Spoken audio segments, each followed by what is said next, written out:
Mariners ace Felix Hernandez got the win Friday, and Rangers ace Cliff Lee got the win Saturday. With no aces left, today's game was up for grabs. That's right, we're here live in Lamson Stadium for an epic showdown of two of the most storied teams in all the Tri-Cities, the Collett Braves and the Pasco Bulldogs. The Americans had a great start to their season last night as they took out the Spokane Chiefs 6-3. 4 of those goals were scored in the first period alone. Saturday was another full day of college football, but most of our local teams are still in action. But don't worry, there was still plenty of football going on today. A tale of two teams this year for the Seattle Seahawks. The Hawks are undefeated at home, but they are winless on the road. Mike and Eastmont look like they'll be battling out for the Big 9 title, but behind them there are 3 teams fighting for 2 playoff spots. The Richland Bombers and the Chiawana Riverhawks are set to go head-to-head tonight, putting their undefeated records on the line here at Edgar Brown Stadium. It's a good time to be wearing orange and blue, and I'm not just talking about my tie color. I'm talking about Boise State. That's right, Keith. This crosstown rivalry is renewed tonight between the Kennewick Lions and the Collett Braves. Collett comes in currently undefeated, 3-0. Kennewick, on the other hand, 2-1. They lost their first game of the season last week, but hey, you can throw those records out the window because when these two get together, it's always a big game and it always brings fans out. We're live right now at the barbecue, and we have quite a selection of people. Sir, I got to interrupt you real quick. Who's going to win tonight? You got to tell me why. Collett, why? No question. No question. What's the score? 28-14. And the defense, what are you going to say there? The defense has been dominant. I don't think they've had one touchdown scored against them. They've been very impressive so far. I got to ask these guys, though, my boys, who are you going with? Kennewick. Why? You got to tell me why here. Drew Loftus, Zach Albertine, gonna step it up out there. All right, what's the final score, my man? What's the final score? And it's gonna be 35-28 Kennewick. Ooh, offensive showdown here, 35-28. You heard that prediction right there. Should be a lot of fun. Tons of people are coming out right now. And you know, fans are at the barbecue. Fans are actually in the stadium right now getting ready for the game. So it should be a fun atmosphere here tonight, Keith. We'll, of course, be sticking around to get those highlights. But for now, I think I'm going to go get some grub. It's looking pretty good over there. We'll send it back to you in the studio, big guy. The Collett Braves have been flat out dominant this year, going undefeated and putting up over 400 points in 10 games. Leading this Goliath of an offense has been a senior quarterback who fits more the role of David. Small guy that doesn't have the biggest muscles in the world, but when he gets on that field, it's like he's larger than life. His game may be larger than life, but 2 years ago, Jansen didn't even know if he'd be playing football his senior year. Here on the Baseball Diamonds, where it all changed for Joey Jansen. As a sophomore, he made the varsity baseball team, but while warming up for the opening game of the season, he tore his ACL, and it turned out to be an injury that forced him to sit out from any varsity competition for almost a year. I watched it happen, and it was like my heart just stopped. It sucked, man. I hated sitting out and watching people. That's one of the reasons why I had to come back and play intramurals basketball. I hated just sitting and watching those guys play.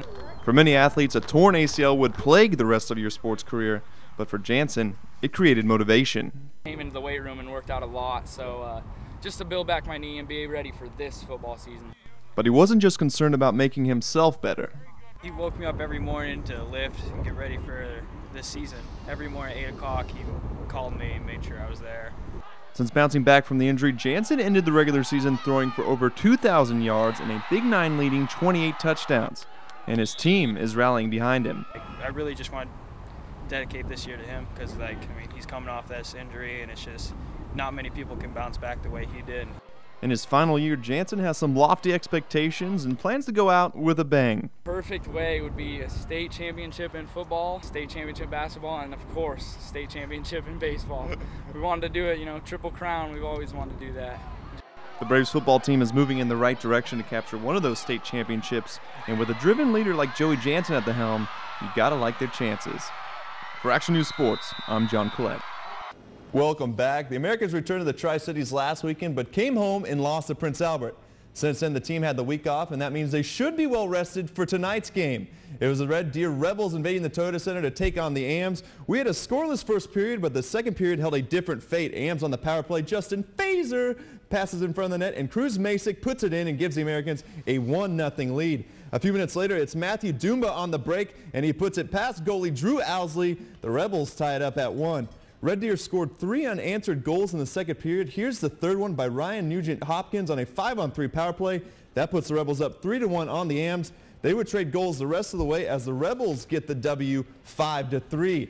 Keeping it local now, we'll check in on the high schools. For many of our fall sports teams, it's getting down to do or die time. Regional tournaments for soccer finished up today, which meant some teams are headed to state while others are going home. That was exactly the case for Hanford and West Valley today as they battled it out in Richland. This game was a defensive battle in the second half. Rams with a chance on the corner, but Vanessa Perez just misses on the header.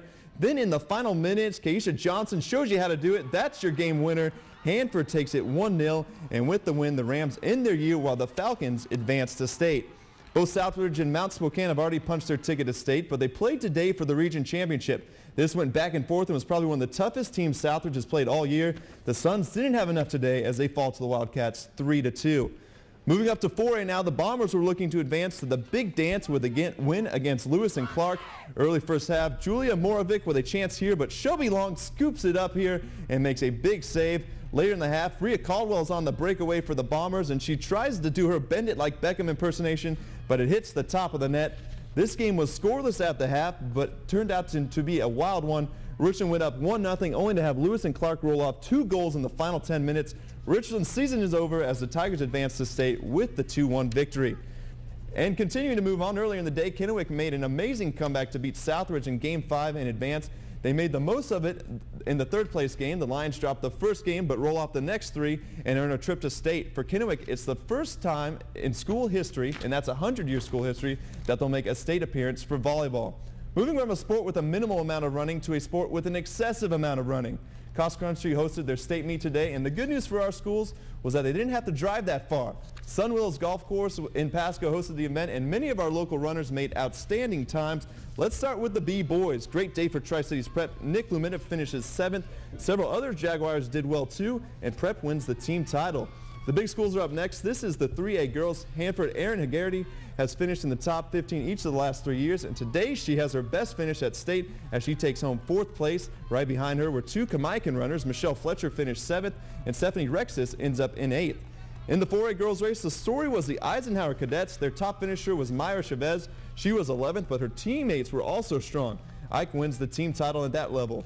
The 3A boys are next, and Kamaikan's Anthony Armstrong was one of the favorites, and he lived up to expectations. Good battle down the home stretch here. He passes the Glacier Park runner in the last few meters, and he finishes in 3rd. Finally, the 4A boys, the best local individual was Walla Walla's Aaron Nelson. He also brings home a 3rd-place medal. Ike had 3 runners finish in the top 18, and as a team, the cadets win another state title. Congratulations to all of today's winners and participants. Of course, it is a Saturday, and that means on top of all the prep sports, there was some college football going on. Central is taking on Simon Fraser today at home. Cats got it done with defense. Central Stan Longlow makes a big pick here, his first of 3 on the day, and he gets the ball right back to Central, which they'll punch it in with Bryson Kelly there to go up 10-0 at that point, and they would get plenty more after that. The Cats get it done at home. They take out the Clan 34-7. Moving up to the D1 level, the Huskies took on #1 Oregon today, and they had to do it without star quarterback Jake Locker. In the 3rd quarter, Huskies moving here. Keith Price drops back and airs it out to DeAndre Goodwin for the Husky touchdown. UW tries to get back in it as they make the score 18-13 Ducks, but Oregon would crush that dream in a hurry. They're in the red zone, and Darren Thomas goes to the mailman, Jeff Mail, as they connect for a 6-yard touchdown. They would keep rolling after that. Who gonna beat them Ducks? Oregon's take it 39-13. The Cougars were also in action today. They were at home for a big game against Cal. We're scoreless in the first, but the Cougs get on the board in the second. They go to the ground to Lugwon. Mitz takes it in from 10 yards out, putting Wazoo on top 7-0. Cougars were actually leading at halftime 10-7, but here come the Golden Bears. In the 3rd, Cal runs the end around with Jeremy Ross, and he goes 27 yards untouched for the touchdown. Bears up 14-10. It got exciting down the stretch, but Cal prevails in the end. They take out the Cougars 20-13.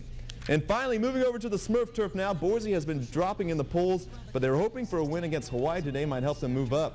You can pretty much call today the Kellen Moore show. Here he is in the 2nd quarter, hooking up with Tyler Shoemaker for the 12-yard score.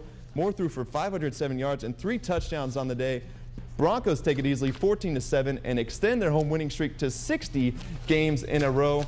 And I don't care if you're a sports fan or not, but that is a lot of excitement going on right now. It is. Absolutely. You had every sport almost. And real quick, turn those clocks back. It is daylight savings tonight, so turn it back. 2 a.m. You get an extra hour. Enjoy it. We'll see you at 11. Bye-bye.